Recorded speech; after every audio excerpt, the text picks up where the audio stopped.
Hey kids, it's July 16th, Thursday. Today was full, but not particularly exhausting. Still, by the end of it, your mother and I felt completely drained. Perhaps it is cumulative exhaustion.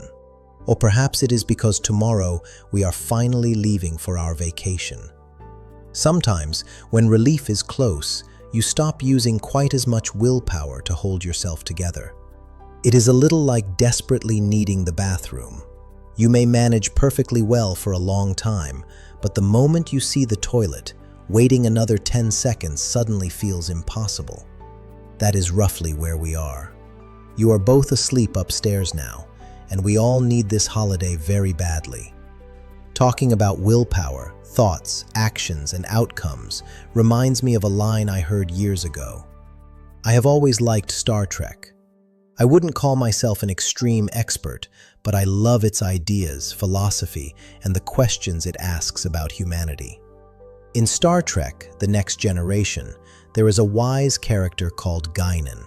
She looks human, but she belongs to a species that lives for a very long time. She often listens to Captain Picard and offers him a different way of seeing things.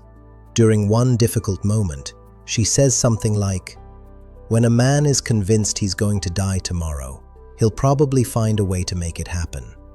The first time you hear that, it may sound strange, but think about what it means. If someone becomes completely convinced that failure is inevitable, they may begin behaving in ways that make failure more likely. Not because the universe magically obeys their thoughts, but because thoughts influence actions, and actions influence outcomes. Imagine two students preparing for the same mathematics exam. The first student repeatedly tells himself, "I'm terrible at maths. I'll fail anyway. There is no point trying." What happens next? Because studying feels pointless, he studies less. When he reaches a difficult question, he gives up quickly. He doesn't ask for help because he assumes nothing will make a difference.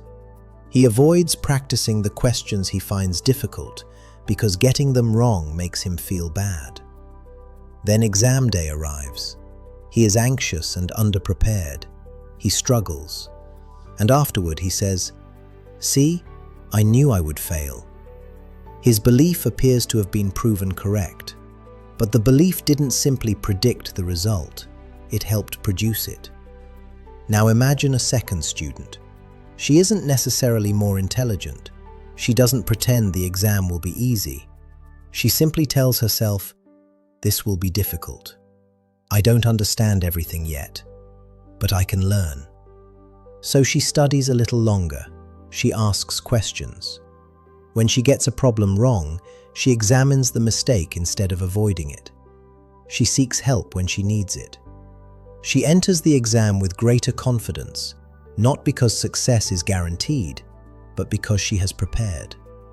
Her belief changes her behavior. Her behavior improves her chances. Psychologists describe patterns like this as a self-fulfilling prophecy. An expectation affects how you act, and your actions then help make the expectation come true. Another useful idea is self-efficacy, studied extensively by the psychologist Albert Bandura. Self-efficacy is your belief that you can handle a particular challenge. People with stronger self-efficacy do not succeed because they always possess the most intelligence, talent, or strength. They often succeed because they persist longer. They recover more quickly after setbacks. They ask for help. They adjust their approach. And they continue when other people have already decided there is no point. Then there is the idea of the growth mindset, associated with the psychologist Carol Dweck. A growth mindset means believing that abilities can develop through learning, effort, useful strategies, and feedback. That does not mean everybody can become anything they want. We all have different starting points, talents, personalities, and limitations. But believing improvement is possible makes you far more likely to practice, and practice gives improvement a chance. Again, the belief is not magic, it changes what you do. You can see this clearly in sport. Imagine two athletes who miss the same easy shot. The first thinks, I'm having a terrible day. I always fail under pressure. I'm simply not good enough. Now the next shot becomes more difficult, not physically, but mentally. She is no longer responding only to the current opportunity. She is carrying the previous mistake with her. The second athlete misses the same shot but says, reset. She notices what went wrong, takes a breath, and focuses on the next opportunity. Same mistake, different story. Potentially a very different result. This happens outside sport too. Someone believes, I'm bad at making friends, so they avoid conversations. They rarely smile at new people. They don't invite anyone for coffee. They leave social situations early because they assume they aren't welcome. Months later, they feel lonely and say, see, I knew people wouldn't like me. But perhaps people never had a real opportunity to know them. The original story shaped the behavior, and the behavior helped create the loneliness. Now, this is where we need to be careful. I am not telling you that positive thinking can achieve anything.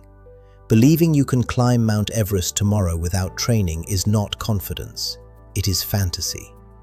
Standing at the bottom of the mountain and shouting, I believe in myself, will not provide oxygen, experience, equipment, or physical preparation. Real confidence is not, I will definitely succeed.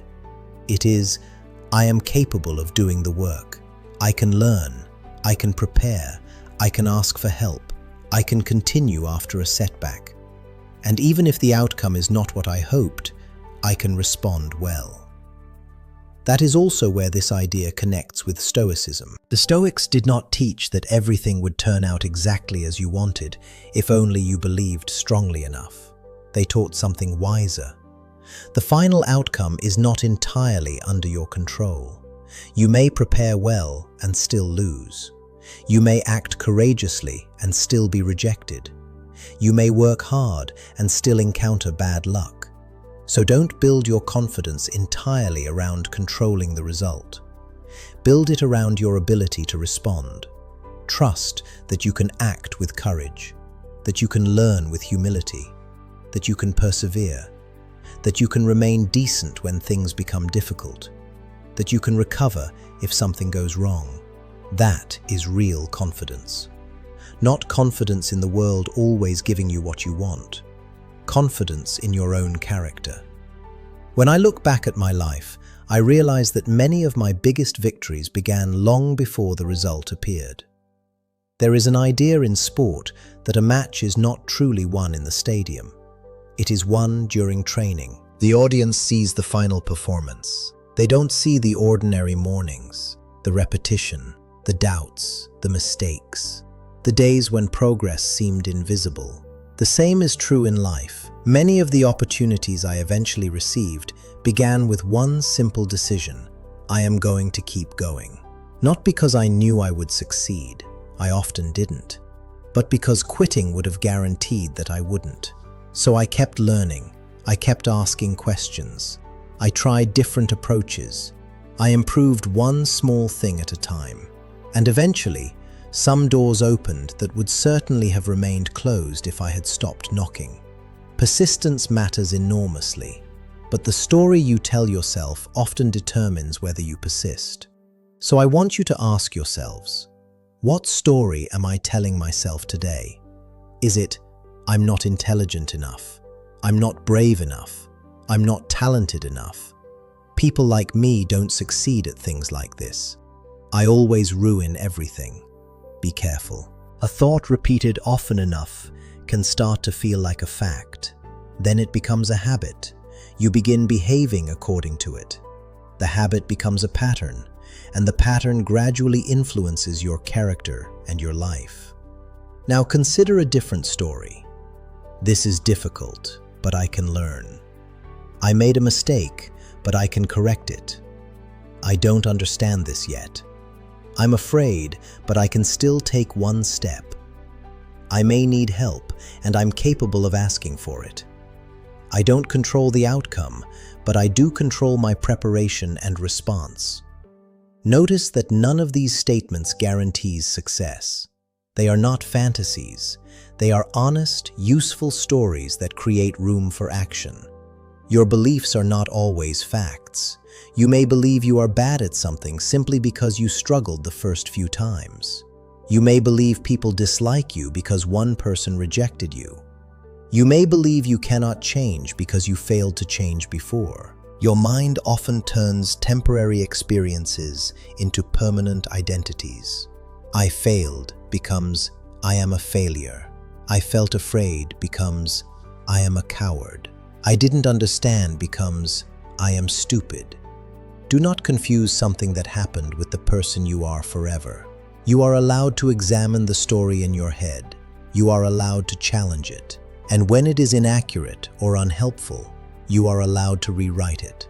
Not with a fantasy, not with empty praise, but with a more truthful and useful story. Instead of, I can't do this, try, I can't do this yet. Instead of, I always fail, try, that attempt failed. What can I learn from it?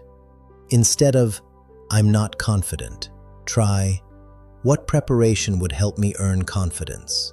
Instead of, I'm simply not that kind of person, ask, what would that kind of person do next? Sometimes you do not need to believe that you can complete the entire journey. You only need enough belief to take the next honest step. Study the next chapter. Practice the next problem. Make the next phone call. Ask the next question. Try once more. That one step changes your position. And from the new position, you may see possibilities that were invisible before.